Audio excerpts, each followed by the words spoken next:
बदलाव के लिए वोट करने जा रहा है। 20 साल के कुशासन से हुआ, पलटू राम के उलट पुलट से उबा हुआ, शराबबंदी के नाम पर जो है सारा नेपाल का कच्ची मच्ची शराबे बिहारियों को पिला करके वहाँ कानून व्यवस्था की और जिंदगी की बड़ी स्थिति खराब कर दी है।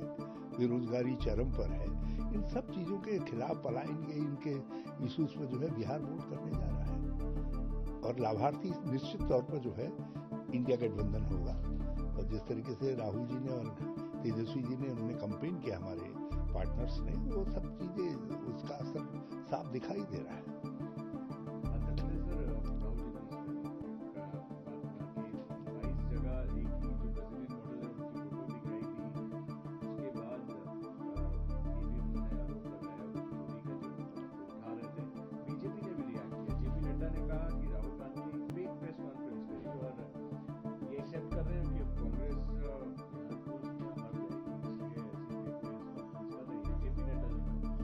जेपी नड्डा जी जो हैं, उनकी बातों को आप लोग गौर से नहीं सुनते हैं, इसलिए कि वो तथ्यात्मक तरीके से एक लीडर अपोजिशन कह रहा है, एक महत्वपूर्ण नेता कह रहा है, फैक्ट्स एंड फिगर रख रहा है।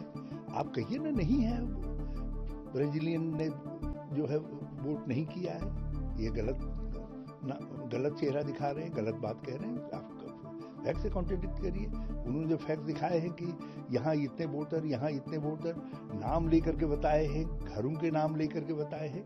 आप कहिए ना कि ये यदि दूसरा तथ्य है तो उस तथ्य को सामने रखिए। और हम सब जानते हैं, राहुल जी के तो हम आभारी हैं कि ये वोट चोरी जो लगातार बड़े लंबे समय से चल रही थी उसको उजागर किया। देश का प्रत्येक व्यक्ति जो राजनीति में जरा सा भी दिलचस्पी रखता है, वोटिंग पढ़ने में जरा सा भी दिलचस्पी रखता है किसी पार्टी को, वो जानता है कि कहीं भी निर्वाचन हो रहा हो, वोट पढ़ने वाले हों, चाहे नगर निकायों को हों, चाहे किसी के हुई हों, वहाँ चुनाव से कुछ ही दिन पहले, 2-3-4 दिन पहले एक वोटर लिस्ट आती है और उस वोटर लिस्ट में जो विपक्ष को देने वाले वोटर होते हैं, उनके रुझान, जिसका पुराना उनके पास डाटा रहता है, उनके नाम कटे रहते हैं। कहीं 100, कहीं 50, कहीं 500, वो नाम साफ रहते हैं। और ये भी है, हमारे तो उत्तराखंड में भी गांव-गांव में ऐसे वोटर है जो लोग दिल्ली में दूसरी जगह वोटर हैं, लेकिन ठीक उसी दिन टेम्पो ट्रेवलर से आते हैं और वोट डाल करके जो है निकल जाते हैं, उनके नाम दर्ज हैं।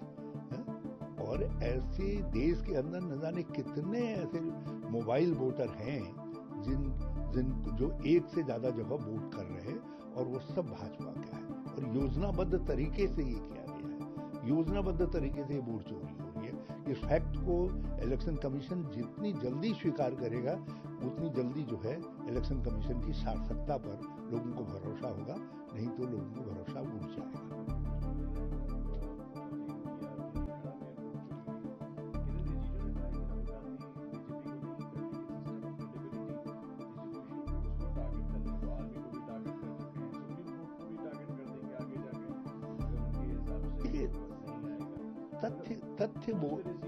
तथ्य बोलना कहीं भी अपराध नहीं है। राहुल गांधी तथ्य की बात कर रहे हैं, उसका समाधान सरकार को निकालना चाहिए। और तथ्य नहीं है तो तथ्यों के आधार पर काटिए।